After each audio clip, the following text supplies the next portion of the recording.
लाखों सितारों के समूह को आकाशगंगा या गैलेक्सी कहते हैं। ब्रह्मांड में अनगिनत सितारे हैं। वह सारे सितारों को अलग अलग समूह में भाग किया गया।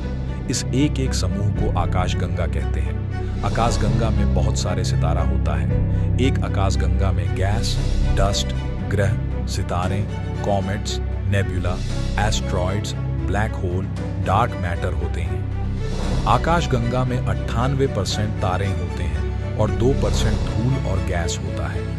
ये सब आकाशगंगा में गुरुत्वाकर्षण बल के जरिए एक दूसरे से जुड़े रहते हैं। अच्छे से समझ में नहीं आया तो आपको उदाहरण से समझा देता हूं। आप तो आसमान में सूरज को देखते हो, जिससे हमें रोशनी मिलती है, वह एक सितारा है। हम जहां रहते हैं, जिसका नाम पृथ्वी है, वह एक ग्रह है।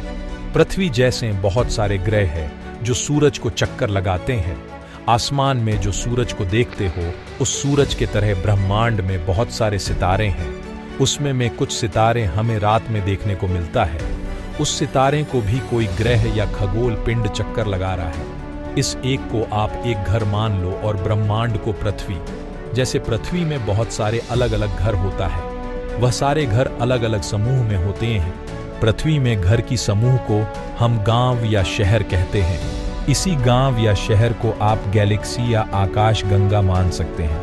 जैसे पृथ्वी में घर की समूह को गांव या शहर कहते हैं, उसी तरह ब्रह्मांड में सितारों के समूह को आकाशगंगा या गैलेक्सी कहते हैं।